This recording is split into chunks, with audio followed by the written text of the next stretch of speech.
Hello, ladies and gentlemen. It gives me great pleasure to introduce our keynote speaker for today's plenary address, Dr. Howard Miller. Dr. Miller, professor of sociology at Washington University, has written numerous articles and books on the issues facing older Americans in our graying society for the past 15 years. Dr. Miller?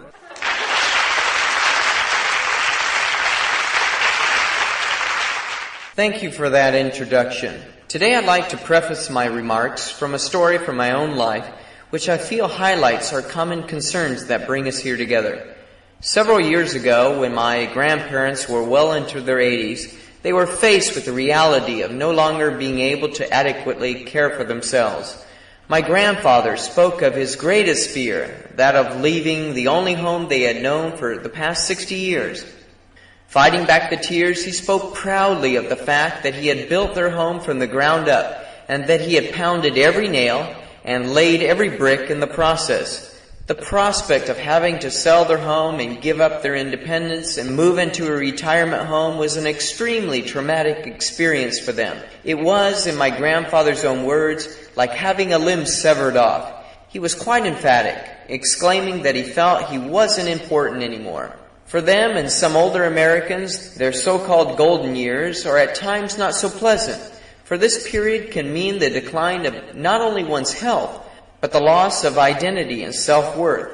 In many societies, this self-identity is closely related with our social status, occupation, material possessions, or independence. Furthermore, we often live in societies that value that which is new or in vogue, and our own usage of lexicon in the English language often does not bode well for older Americans. I mean, how would your family react if you came home tonight elated, exclaiming, "Hey, come to the living room and see the old black and white TV I brought"? Unfortunately, the word old conjures up images of the need to replace or discard. Now, many of the lectures given at this conference have focused on the issues of pension reform, medical care, and the development of public facilities for senior citizens. And while these are vital issues that must be addressed, I'd like to focus my comments on an underlying issue that will affect the overall success of the other programs mentioned.